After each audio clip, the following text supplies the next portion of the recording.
everyone, and welcome back to another episode of the Black-Liberation.Tech Podcast. I'm your host, Dr. Renée Jordan. Here are some questions that you might have, and I want to take a moment to answer them.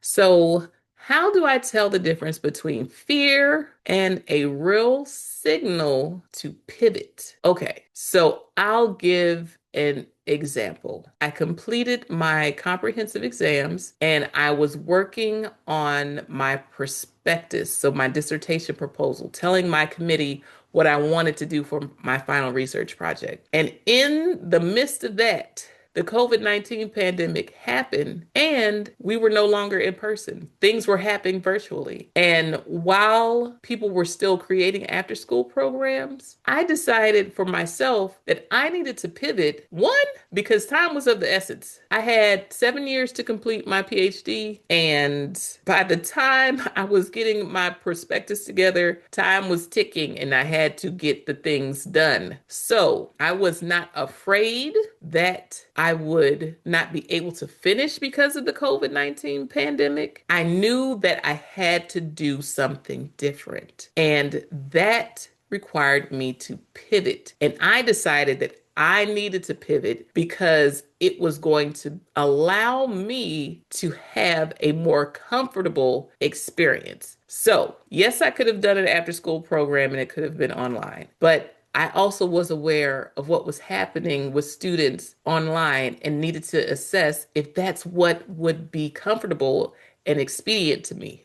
Meaning, would I be able to get done quickly? And so I said, you know what? This is not going to work for me. I need to pivot. I need to change. Instead of trying to put together an after school program, I switched the grades, or I switched ages, and I went from middle school and high school students to adults. I figured that it would be less of an issue, less of a problem, less burdensome to ask adults if they wouldn't mind interviewing with me for half an hour to 60 minutes so that I can learn from them how they learned technology and demonstrated their digital literacies. And as a result of that pivot, I was able to move quickly.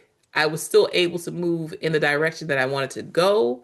I was still working with members who belonged to the target audiences in which I wanted to engage. So Latinas, Afro-Latinas, and Black women. And as a result, I was able to get retroactive data, if you will, about how they went about learning technologies and demonstrating their digital literacies so that I could answer research questions that would still allow me to design an after-school program. And for those of you who didn't know, Black-Liberation.Tech is my open educational resource that I said that I would create as a result of my dissertation. So this is the pivot. What you're looking at is the pivot. This is my after school program. This is me working with people outside of regular classroom hours in order to help them along their way, whether that is with AI literacy or academic and career coaching. And so I hope that you find this helpful. And I hope that encourages you to pivot. So if you run into something and things are not going to work out the way you expected, I want to encourage you to take a breath, reassess the evaluation, and see if there's another path that you can turn into that will allow you to obtain and reach your goals in a different way. All right. So let's take a look at the next question. What skills matter before I know my final career destination? Okay. What skills matter? I will say, first and foremost, your people skills. Your people skills in being able to work with people, being able to network with people, being able to communicate with people what you need, being able to communicate with people what you require of them or need them to do for you, being able to communicate with people in terms of giving them information that will help them along their way. Let's say you work in a place and they need you in terms of completing a bigger project or a bigger process. You being able to communicate that information to the next person is very important. Skills in terms of reading comprehension, you will never escape, whether it's in school or working. Reading comprehension is essential. When you read something, can you remember it? When you read something, are you seeing what's being asked of you? Are you able to follow the instructions? Are you able to follow the logic? Are you able to create something new and innovative as a result of reading many different things? And I would have to say some other skills that are very important would be AI literacy, digital literacies, being able to think critically. I know that's like a cliche, critical thinking, but being able to take in information and make decisions on that information after doing an internal evaluation. Perhaps you write it out in terms of what are options, what is the most important information, how can you prioritize your next steps based on the information that you received, or prioritize the actual problem versus what is the condition, and meaning, is it an actual issue, or is this just the environment in which something is taking place? So being able to think critically, being able to make connections between different scenarios and even different disciplines, that is something that is a very good skill to have so that you can help navigate new instances or occurrences or experiences based on what you have seen or experienced before. So those skills are very, very important. And I would want to encourage you to take a look at the Black-Liberation.Tech open educational resource and the different lessons that are there in order to see how you can sharpen those skills based on your interests. And so, once again, it's an open educational resource.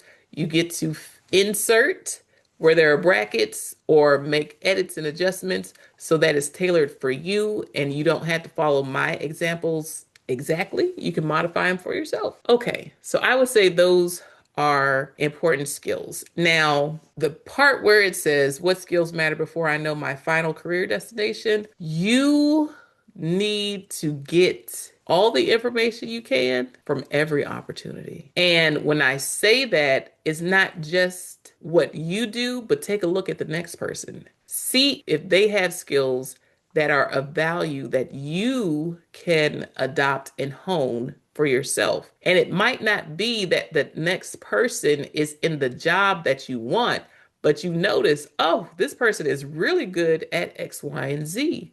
This person is really good when it comes to presenting information. How can I get in front of more people or practice presenting information? And that information that they present might be in one discipline, but the information that you learn to or along your way present changes, the skill of being able to present information is still very valuable. And so if you see a skill, if you see a capability in someone else, and you say, you know what, they do that really well. How can I sharpen my ability to do that and start putting yourself in places to demonstrate that to others, as well as practice on your own? Then those are the types of skills that you should take on even before you know your final destination, because everything works together. So whether you end up presenting to your team or presenting to a colleague, perhaps you have to train someone, perhaps you have to present to an entire company. Taking the time to practice presenting, taking the time on being able to write reports that are concise, as well as reports that might be at length in order to explain things in great detail. Those are things or skills that are important to know in many different disciplines. And being able to present information in different formats is also very good. So whether it's in writing, whether it's visually, whether it's an oral presentation, and you don't have any props with you, it's just you talking, then those are skills that you can practice before you get there. And I guarantee once you get to your final career destination, those will be helpful. Skills are like tools. And so the more tools you have available to you that you've practiced with and that you've honed and that you've sharpened, then the better off you're going to be wherever you land. All right, the next question. How do I make choices when I don't want to disappoint my family or myself? Well, there's a couple ways to do this. You can either explain yourself, or you can let them know you're planning to do something, or you can wait until after you're done with it and let them know. I understood that whatever decisions or choices I made as it related to my career journey and education, that it would be my responsibility to get it funded. So whether that was obtain scholarships, get grants, or submit applications for loans to get it done, I knew it was my responsibility. And as a result, that allowed me the liberty to explore freely because my parents weren't going to tell me no because they weren't the ones paying for it. And they wanted me to go as far as I could go in my education and understood that it would be up to me to do that and to see it through. So that was my experience. Now, you can also give people the cliff notes and say the high points. And perhaps, let's say they wanted you to become a doctor, a medical doctor, an engineer, a dentist, or a lawyer. And you may want to let them know that, you know what, I found this to be not aligned with who I am as an individual. And instead of working in a field that I'm not interested in, even though I have the skills and the talent and the ability, because some people, they don't go off to become lawyers and doctors, not because they can't, because they really can. They have the grades, they have the test scores and everything. They decide for themselves that they want to do something else. That's okay. It's okay. You can give them the cliff notes and say, hey, I've decided that that's not going to work for me. And so this is what I want to do instead. So my advice would be to let them know that, hey, I understand that you all wanted me to do X, Y, and Z, but this is what I want to do instead. So instead of just saying, I don't want to do it, and then not have a plan to share with them, I would recommend saying, hey, this is something that's not of interest to me. This is what I'm interested in, and here's how I plan to get there. And so I hope that helps you navigate that conversation. Now, I do know someone who did not tell folks that she was even applying to medical school until she had already taken the test, submitted her application, and the next thing they know, she was packing up to leave to go to medical school. Why? Because she didn't want people up in her face asking her, did you get the score back? Did you get your score back? Did you get in? Did you get in? And so instead of leaving room for them to be disappointed, they found out after the fact.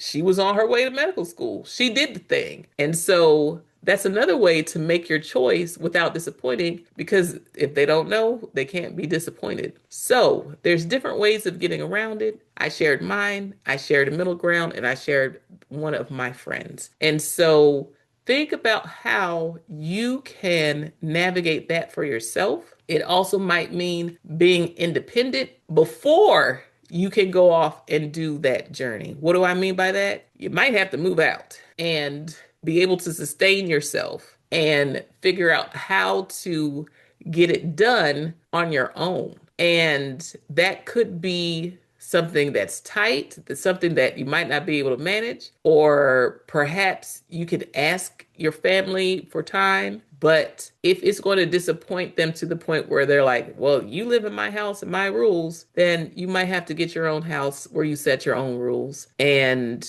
hopefully they'll be proud that you're making it on your own. So think about it, talk about it with the person who cares about you the most, who listens to you and does not just dictate things to you, whoever that might be. And perhaps ask them, I know I'm going to disappoint some family members. How do you recommend I go about this? Here are some options. I can do it because I'm going to take care of it myself and they don't have to worry about it. I can say, hey, I'm not interested in this path, but here's my plan for this other path. Or I can see about getting accepted into the programs or getting a position in the field that I'm interested in and letting them know after the fact? What are some other ways that I can go about this conversation so that I can move forward in a direction that works well for me at this point in time? It's not to say that I won't change my mind,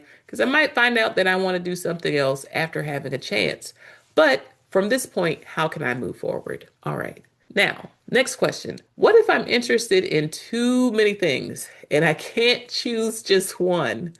Well, I would recommend going to the Black-Liberation.Tech open educational resource and seeing what's out there. Then working with either a search engine or generative AI and saying, hey, I have this many different interests. These are the skills, knowledge, and education that I do have. Which one am I most aligned with? What would I have to do to get to each one of these different pathways based on what I have? Do a search and find people who are in those fields, follow them, listen to them tell their story and how they made their decisions and different experiences that they had along the way. So learn from others. Talk to people, do an informational interview. So find somebody on LinkedIn, say, hey, can I do an informational interview with you? Maybe 15 to 20 minutes of your time. And during that interview, it's a reverse interview. You're asking them the questions. You ask them about their journey and find out how they were able to make decisions along their way. And if they had to disappoint some family members with their decisions, how did they navigate that? And see from those engagements if there's something that clicks more than others.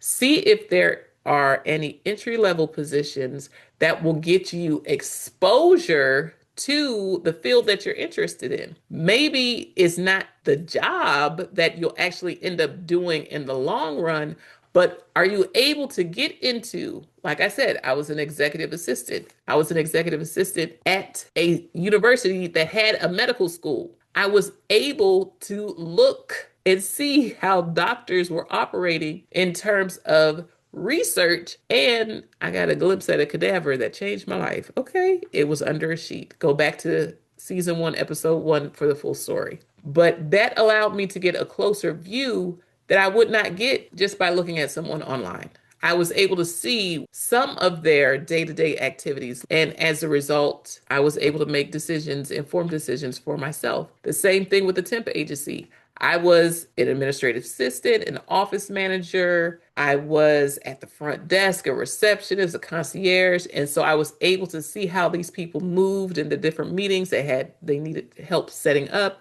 as well as the different tasks that I had to help them with in order to accomplish their projects and goals and things of that nature. And that preview allowed me to assess and evaluate for myself, what did I like? And I found that I like the education atmosphere the most. I had the chance to work in school settings in the front office in that temp agency. And I also had the opportunity to work with a day center for those who had special needs.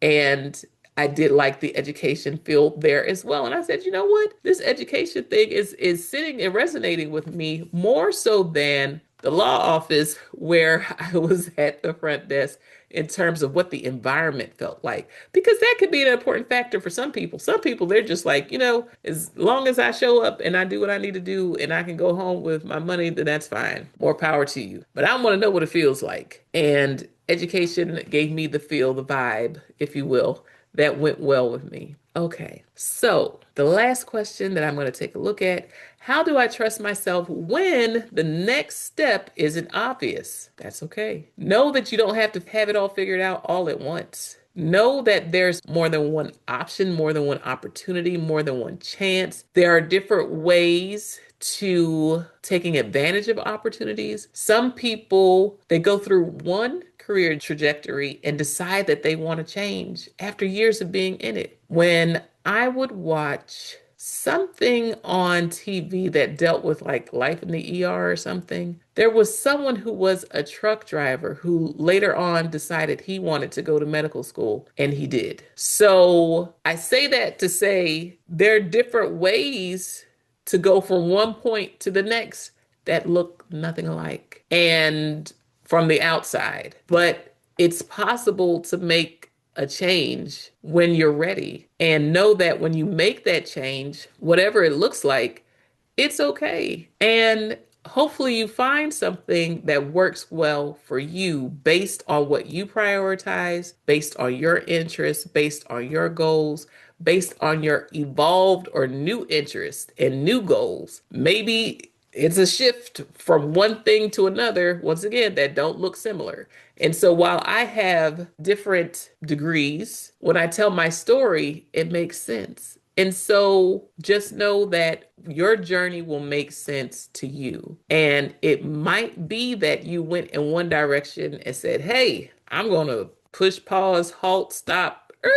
I need to do something else. It's not that you're starting over, because you have all of that experience that led you to that point. It doesn't get erased. No one's going to take that from you. You'll be able to apply it in other places. It's just that now you need to make a turn and go in another direction, and that's okay. So trust yourself in terms of thinking about times of when you've made decisions in the past and the positive outcomes. And even when you've made decisions in the past and they weren't positive outcomes, how did you know? At what point did you know it wasn't a good thing? That's valuable information too. Sometimes it takes getting into something and saying, ooh, this is not going to work. I need to stop. I need to stop right here and make a change and turn, as opposed to walking off and continuing in a direction that's not working for you. Okay, so that is that. Now, I do want to emphasize a couple of things that I have written down so that I know I don't miss it. Okay, I did it because I can doesn't mean I knew everything. It means I trusted my ability to learn, adapt, and respond to information as it showed up. All right, another point that I wanted to make sure I stated clearly, I did it because I can, is also about using your voice, asking questions, naming confusion, and refusing to stay silent just to look prepared. So if you're bumping up against something and you don't understand it, whether you're in class or at work, ask the questions. Do the Google searches. Find someone that you can talk to. Perhaps it's someone who is a peer at another company. How do you handle X, Y, and Z? Perhaps it's a peer in another discipline. So let's say I was in instructional technology, but someone that I attended their prospectus, their dissertation proposal, was in music education. I could ask them, hey, how did you decide to use daughtering for your qualitative research? Ask somebody else and get help there. And don't settle by being silent. With all of that being said, I want to thank you for listening to another episode of the Black-Liberation.Tech Podcast. Please feel free to like, subscribe, and share, rate, and review the podcast to help it become more discoverable.